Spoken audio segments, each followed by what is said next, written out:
Muito bem, este é o Conexão Futura aqui na tela do canal Futura e lá na internet acesse o nosso site para saber tudo sobre o nosso programa em futura.org.br/Conexão Futura. E uma notícia divulgada recentemente deixou os fãs de cachorro-quente e de sanduíches com bacon em alerta. Pois é, a Agência Internacional de Pesquisa do Câncer da Organização Mundial da Saúde anunciou a classificação das carnes processadas como produtos carcinogênicos, ou seja, que causam câncer, e as carnes vermelhas como produtos provavelmente carcinogênicos. O risco maior do consumo de bacon, toucinho, salame e outros embutidos é em relação ao câncer coloretal, que afeta o intestino e o reto, mas existem associações também com outros tipos de câncer. As carnes processadas foram colocadas na mesma lista que já inclui o tabaco, o amianto e fumaça de diesel. Bom, esse anúncio, claro, provocou muita preocupação e dúvidas em muita gente. Por isso, esse é o tema do nosso programa de hoje. Para essa conversa, a gente recebe aqui no estúdio o Samuel Aguiar Júnior. Ele é cirurgião oncologista e diretor de tumores coloretais do AC Camargo Cancer Center. Bem-vindo, Samuel. Tudo bem com você? Olá, tudo bem? Tudo certo. Ao meu lado aqui está Maria Emília Pacheco, que é presidente do Conselho Nacional de Segurança Alimentar e Nutricional. Tudo bem? Bem-vinda. Bom dia. E ainda conosco aqui no estúdio está a nutricionista Thaís Queiroz. Tudo bom, Thaís? Tudo bem, olá, prazer estar aqui hoje. Prazer é nosso em recebê-lo. E você em casa, como sempre, também é nosso convidado, então fique atento aí nos próximos 25 minutos do nosso bate-papo. E já começa ouvindo aqui o Dr. Samuel. Esse anúncio com certeza provocou muita preocupação, não só para quem consome também. A gente sabe que a criançada gosta muito aí de um sanduíche, que muitas vezes tem uma carne processada, tem um bacon, tem a salsicha, a linguiça. De fato, tem uma associação direta de consumir esse produto com desenvolver um câncer? Existe. O significado desse alerta da Organização Mundial de Saúde é exatamente esse, que não existe mais dúvida do ponto de vista de metodologia científica de que essa associação ela é verdadeira. Mas o que a gente tem que chamar a atenção é isso, é uma classificação qualitativa, né? A associação é verdadeira entre o consumo elevado de carnes processadas e câncer de intestino, mas não é uma classificação quantitativa, né? Então a gente tem que prestar atenção na magnitude do risco. Então não é todo mundo que vai consumir esse tipo de carne que vai desenvolver o câncer, mas há um risco. Existe o risco, está associado com maior ou menor consumo, né? Mas o risco ele existe, né? E está associado com consumo elevado. E mesmo assim, anteriormente já tinha sido divulgado por outros estudos em relação ao consumo de carne vermelha em geral, que também poderia aumentar o risco de câncer?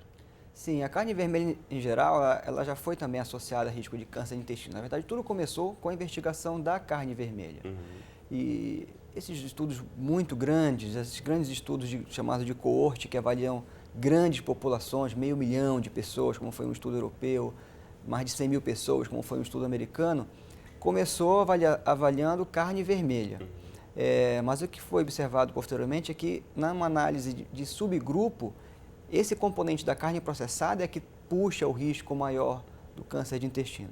A carne vermelha, em geral, ela também está associada ao câncer de intestino, mas não com uma força tão grande como a carne processada. Mas essa processada, ela sofre aí uma modificação no processo, né, de ele ficar pronto para vender pela indústria, então tem muito mais sal. O que acontece nesse processo que acaba aumentando esse risco? A carne processada significa todo tipo de carne que sofreu algum processo de conservação, tanto para a industrialização como para tempo mesmo. Então, inclui qualquer tipo de método de processamento. Isso inclui aquela mesma a salmoura artesanal, né? E vai até os embutidos industrializados. Então, qualquer tipo de processo de conservação da carne vermelha fresca, para que ela dure mais tempo, está associado ao risco. Então, a gente tem que prestar atenção que não é só a carne embutida. Mesmo produtos que são considerados mais artesanais, mas onde a carne sofreu algum processo de conserva, cura, salmoura, defumação, aumenta o risco de câncer de intestino. Maria Emília, isso mexe muito com os nossos hábitos alimentares, né? Quem está acostumado a consumir esse tipo de produto, até a feijoada, tem vários pratos tradicionais aí da culinária brasileira que levam essas carnes processadas, né? Com certeza, mas como o médico acaba de dizer, é preciso distinguir se trata de um hábito rotineiro, né? Ou se tem intervalos maiores no consumo desses alimentos. Mas lá no Conselho Nacional de Segurança Alimentar e Nutricional, nós temos debatido sobre o significado e o impacto mesmo na saúde desses produtos alimentícios superprocessados ou ultraprocessados. Que não só carne, né? Outros não também. Só carne, outros também. E observe que nós não falamos alimentos ultraprocessados, falamos produtos alimentícios ultraprocessados, porque para sua conservação, cada vez mais eles têm um tempo maior de prateleira, o que requer exatamente que na sua composição tenha substâncias, que são substâncias que provêm do alimento propriamente, mas também há substâncias que vêm de matéria orgânica, até do petróleo, do carvão, para garantir o sabor, o aroma, né? São substâncias que com certeza têm impacto na saúde. Mas é preciso pensar também sobre o aumento do consumo desses produtos do ponto de vista social e cultural. Nós corremos o risco de ir padronizando cada vez mais nossa alimentação e esquecendo de nossas tradições alimentares, culturais. E, sobretudo, é preciso levar em conta que o consumo desses produtos superprocessados também tem significado a redução do consumo de frutas, legumes e verduras. Como você falou, por muito tempo, né, houve até uma concepção de o consumo de certos tipos de alimentos tem a ver com uma ascensão, de você ter um maior poder de compra, você poder gastar mais no mercado, comprar aquele outro produto processado, que sem saber de fato os nutrientes dele, né? Isso é um risco muito grande. Eu queria até exemplificar, porque vejo nesse exemplo um clamor que nós temos que fazer à sociedade. Em alguns momentos, inclusive, temos tido reação nas escolas de crianças que levam, por exemplo, uma banana e outras fazem uma brincadeira não muito adequada de considerar a banana como um alimento pobre, um alimento desvalorizado. Nós temos exatamente nesse momento na sociedade brasileira que repensar esses valores e criticar, porque a banana tem, além de ter muitos nutrientes, ela está associada à nossa cultura, à nossa história. E ela é muito mais saudável do que um pacote de biscoito recheado que os outros meninos estão levando na escola, com certeza. Com certeza, né? Com certeza. Bom, Thaís, a gente tem que pensar nesse sentido, como disse a Maria, no alimento da família toda, né? Muitas vezes, enfim, ou até a mãe tem essa consciência, o pai, mas aí a criança passa por esse momento na escola ou na casa do amiguinho, de certa forma, aí que tentar convencer toda uma nova geração também de o que é, de fato, válido você colocar como alimento no seu dia a dia. Isso. Na verdade, a criança, ela é um reflexo do que ela tem dentro de casa. Ela, na escola, ela vai refletir o que ela já está acostumada a consumir. Né? Então, assim, eu também trabalho com criança. Você falou, eu pensei logo, eu trabalho muito com criança, de escolar. Então, realmente é muito difícil. Hoje em dia, os pais passam para os filhos no sentido, eu trabalho muito e eu quero pagar o refrigerante top para o meu filho, porque eu trabalhei para isso. Então, uma coisa, quando entrei para trabalhar, você tem que trabalhar com os pais e com as crianças. Trabalhar só com as crianças, a gente não consegue ter o resultado que a gente espera. E essa questão do refrigerante é muito importante a gente falar aqui, né? E é todo Enquanto dia, nos Estados Unidos, assim. por exemplo, já tem campanhas, inclusive do próprio Ministério da Saúde de lá, sobre o alerta do excesso do consumo de bebidas com muito açúcar, né? Mesmo, não só refrigerante, mesmo esses chamados sucos ou néctares de caixinha também tem muito açúcar, né? Não é um suco de verdade, eu tenho que tirar esse estigma também, né, Na Thaís? lata agora está vindo escrito, contém tantos % de polpa de fruta. Então, quando a pessoa vai ver, nunca é 50%. Normalmente é 30%, às vezes é 20%. Quando é um suco, vamos dizer assim, o melhor possível, tem 30% de polpa. Para que você vai pagar caro para ter 30% da polpa se você pode ter 100% daquela polpa mais barato ainda? Então, é importante assim, frisar que nada substitui. Suco é aquele da fruta que você espreme na hora, né? Isso é da suco. fruta, isso aí, exatamente. Agora, Samuel, uma relação que também causou muito impacto e choque até muitas vezes quando saiu essa notícia do consumo de carne processada, que foi colocada na mesma classificação do consumo de cigarro. Então, o fumante pode ter o mesmo risco de ter um câncer coloretal do que alguém que come, enfim, muito bacon, muita salsicha? Não. Como nós comentamos agora há pouco, essa classificação ela é qualitativa. Ela só diz que a carne processada já foi estudada e os estudos mostram que existe um risco. Agora, a magnitude do risco, quanto que esse risco aumenta, é completamente diferente. Então, vamos colocar como exemplo cigarro versus câncer de pulmão. O simples hábito de fumar aumenta esse risco em torno de 5 a 6 vezes. A gente não está nem falando de quantidade de cigarro, o simples hábito de fumar. Isso significa mais de 500% de aumento. A carne processada, a cada 50 gramas de consumo diário, nós aumentamos o risco em 18%. Ou seja, multiplicar por 1,18. É muita diferença. Então, não podemos colocar no mesmo patamar. Está na mesma classificação de acordo com a metodologia da Organização Mundial de Saúde, de dizer que existem estudos que comprovam. Pronto. Agora, a magnitude do risco não é a mesma. A gente não fala para as pessoas, olha, fumem com moderação. Não fume, pronto. Né? É diferente. Ninguém está dizendo que não coma mais carne processada. Não é a mesma coisa. Coma com moderação.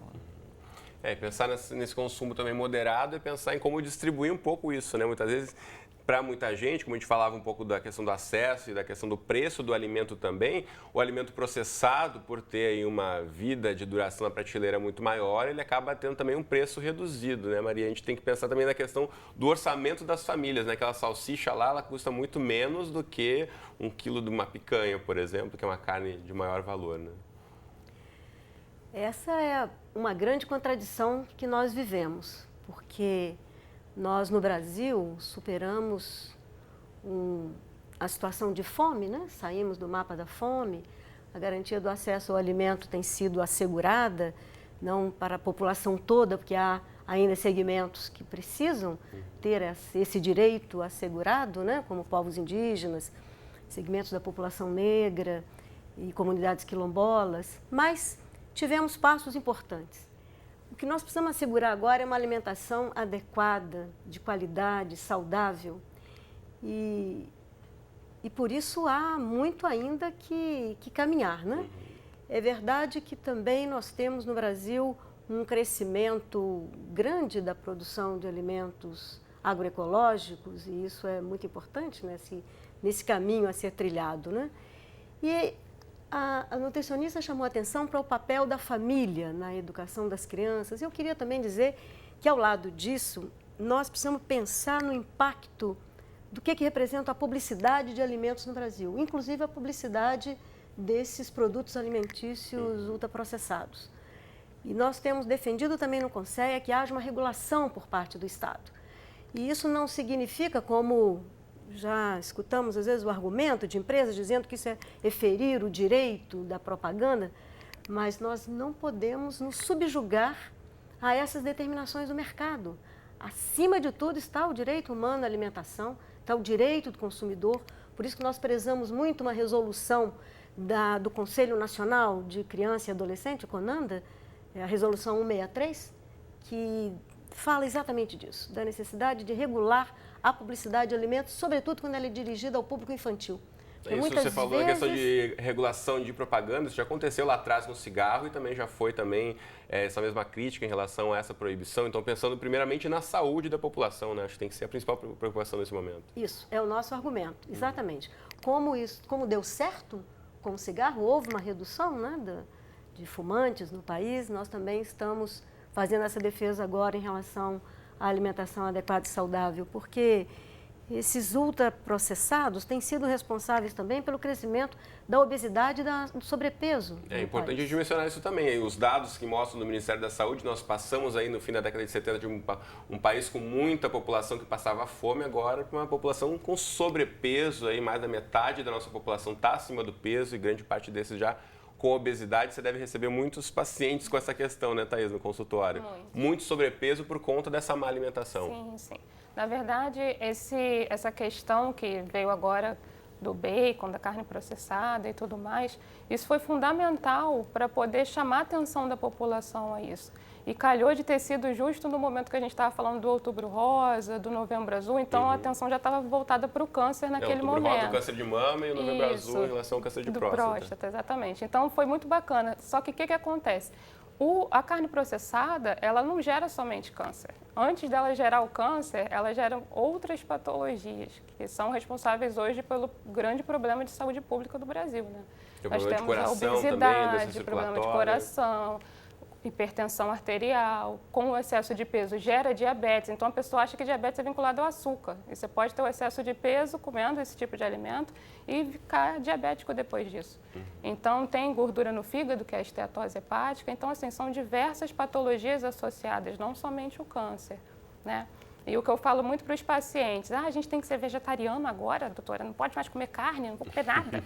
Eu falo, gente, o grande segredo da vida, acho que não é nem da alimentação, é o equilíbrio, né? O segredo da vida é esse. Para você ter uma vida mais saudável, uma vida mais feliz, você tem que equilibrar. Você não vai abolir a carne processada da sua vida, porque uma vez vai ter algum evento para você ir, vamos supor que tem uma feijoada lá. Então, nesse dia, você pode se permitir consumir, desde que consuma com moderação. Você não pode fazer disso a sua rotina. É isso que a população tem que entender. Você tem que excluir da sua rotina. A sua rotina tem que ser saudável para que você ganhe o direito de consumir uma vez ou outra esse tipo de alimento. Agora, rotina não. Rotina a gente não pode. Né? Agora, olhar também, você falava que a questão desse tipo de alimento, né, que muita gente pensa, diabetes é só comendo doce, não é? Esse tipo de alimento de carne processada também, se você olhar lá no rótulo, a descrição, a quantidade de sódio, que é o sal, é absurdamente altíssima, né? Altíssima. E assim, com o tempo, é uma cascata. Você pode ficar hipertenso, vai acabar gerando acúmulo de líquido, e aí retenção hídrica mesmo, e aí depois você pode ficar diabético, com o tempo você pode ficar renal, é uma cascata, é uma cadeia, né, que a gente chama. Então tem que ter cuidado, é uma coisa que a gente tem que evitar, né, prestar bastante atenção, ler os rótulos principalmente. Acho que o brasileiro agora está passando a ter esse hábito de ler o rótulo, antes quase ninguém tinha esse hábito, agora já passando pelo supermercado eu já vejo várias pessoas de várias faixas etárias parando para ler o que realmente você está levando para casa, né? Isso é muito importante também. Importantíssimo. Samuel, essa relação também, né, das outras doenças que vêm antes do câncer, é importante esse alerta, né? Tudo que você come acaba influenciando a sua saúde em geral, não só pensando no câncer, que pode ser aí a doença que causa mais espanto ou muito medo em muita gente, mas tem uma série de outros problemas que podem aparecer antes também, né? Assim, o câncer é atualmente a segunda causa de morte mais frequente do brasileiro, mas a primeira ainda é a doença cardiovascular. E os fatores de risco são muito parecidos. A obesidade e o sobrepeso está associada à doença cardiovascular e associada à maioria dos tipos de câncer também. Obesidade e sobrepeso. Com relação, eu tenho uma opinião um pouquinho diferente da Maria Emília em relação a propaganda em relação ao consumo de carne e carne processada. Primeiro que a gente não está falando do mesmo risco. O cigarro, como a gente falou agora há pouco, é um risco muito maior e talvez coubesse regulamentação de veículo de propaganda, mas me incomoda um pouco, né, a gente falar de regulamentação de veículo de comunicação e de propaganda, somente numa época que nós vivemos após os anos de tanta regulamentação até os anos 80. Né. A população atualmente come mais carne processada e obesidade e sobrepeso hoje em dia é uma epidemia não das classes mais altas, mas das classes mais baixas, exatamente porque ficou mais barato comer esse tipo de alimento. Isso nós já comentamos. É mais barato, do que a carne fresca, do que outras fontes de proteína, como frango, peixe, que são muito caros ainda, e laticínios. Você acha que caberia o Conselho muito mais uma recomendação para incentivo fiscal para outras fontes de proteína do que regular propaganda em relação à carne vermelha e carne processada? Você pode até regular propaganda, mas se ela for mais barata, ela vai continuar tendo uma vantagem competitiva em relação às outras. Então, se você der incentivo fiscal para outras fontes mais saudáveis de proteína, talvez você tenha uma ação mais eficaz. Também pode ser uma opção em pensar em outras formas a gente, de repente, aumentar o tributo desse tipo de carne, de fato, aí podendo financiar uma certa forma por procura. Ou diminuir o tributo das outras, né? Ou diminuir exatamente o tributo das outras para aumentar o incentivo, né, a esse tipo de consumo. A gente já está quase chegando na reta final do programa, eu queria só mencionar que no início de novembro ocorreu a 5ª Conferência Nacional de Segurança Alimentar e Nutricional, promovendo o lema Comida de Verdade no Campo e na Cidade por Direitos e Soberania Alimentar. Essa discussão sobre carne processada e tem tudo a ver com essa iniciativa. Acabou passando por esse evento a discussão também, Maria Emília? Não especificamente sobre o consumo de carne ou de carne processada, mas sobre os produtos alimentícios ultraprocessados em geral, com certeza. Eu queria até, dialogando com o médico, dizer que, do nosso ponto de vista, é uma conjugação de medidas que precisa ser tomada. Nós estamos, de fato, muito preocupados com a publicidade desses produtos alimentícios ultraprocessados dirigidos ao público infantil. O Brasil deve ser um dos únicos países no mundo que faz isso. Associar o consumo de refrigerante ou de um hambúrguer, etc., com um brinquedo, nós entendemos que isso é ferir o direito dessa criança que está em pleno desenvolvimento psicossocial. Então, é preciso entender que costumamos atualmente até colocar o mercado como sujeito da história, né? E nós devemos colocar como sujeito da história aqueles que são os protagonistas, os que são sujeitos de direitos, né? Como nós temos incluído na Constituição Brasileira o direito humano a uma alimentação adequada e saudável, acho que nós temos que ter muita atenção com a publicidade, com a rotulagem, como diz a nutricionista, mas, ao mesmo tempo, com políticas que garantam alimento de qualidade e barato. Defendemos isso, defendemos garantia de emprego, valorização de salário mínimo, que haja uma descentralização dos equipamentos de distribuição de alimentos. Por isso que no Conselho defendemos também uma política nacional de abastecimento alimentar, que garanta os circuitos curtos, a relação mais próxima entre quem produz e quem consome, né?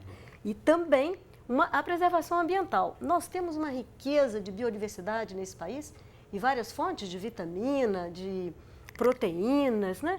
E eu gosto sempre de lembrar que talvez a gente precise conhecer melhor o que tem nos nossos biomas, já que precisamos aumentar o consumo de frutas, legumes e verduras. De fato, cada região conheça um pouco mais, né, do que pode oferecer ali, o que está perto do seu produtor local, também incentivar o consumir dos pequenos produtores, que acaba incentivando essa cadeia como um todo e facilitando aí também a qualidade de vida de toda a população. A gente está aqui com poucos minutos para acabarmos o programa. Eu quero mostrar na internet outras fontes de informação para você de casa buscar e pesquisar e se informar mais sobre a sua alimentação. Então vamos lá no site do Conceia, Segurança Alimentar e Nutricional, está aí o site para você, planalto.gov.br/Conceia.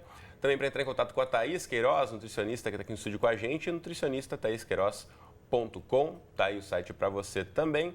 E ainda indico o site aí do Hospital AC Camargo Cancer Center. A gente espera aí que você consiga tratar da sua saúde sem ter que recorrer a um hospital especializado em câncer, mas caso precise, tá aí a indicação para você. Rapidamente, para a gente encerrar, Samuel e Thaís, considerações para a gente tentar dar dicas também, né, para o pessoal de casa aí. Começa-se por onde para a gente tentar pensar numa vida mais saudável a partir da alimentação? Lembrar que carne não é o único fator associado a câncer de intestino ou qualquer outro câncer. É um componente importante, mas é um conjunto de fatores. Diminuir o consumo de carnes vermelhas, principalmente as processadas, aumentar o consumo de frutas e verduras de atividade física regular e não fumar. É uma medida comportamental muito mais ampla do que agir exclusivamente na carne vermelha. Thaís. Sim, a gente falou muito do que causa o câncer, né? A gente falou um pouquinho aqui do que previne, então a gente tem que dar atenção mais às fibras, como o médico falou. As fibras estão presentes nas frutas, verduras e legumes. Ingerir bastante líquido, porque só fibra pura não vai resolver, tem que beber bastante líquido para poder ter o tratamento do trato digestivo, né? E o equilíbrio. Acho que o segredo de tudo isso que eu queria passar para vocês é isso, é o equilíbrio, é a gente ter uma alimentação equilibrada. Dessa forma a gente vai ter uma vida mais saudável. Muito bem, então. A gente vai voltar a esse assunto com certeza aqui no programa, mas por agora o nosso tempo já acabou. Então, obrigado aos três pela presença. É um prazer conversar com vocês. Um prazer. Valeu. Você de casa, obrigado pela companhia de sempre. Te espero aqui no Conexão de segunda a sexta, na tela do Futura, ou então qualquer hora do dia e da noite lá no nosso site, na internet. Um abraço para você e até a próxima.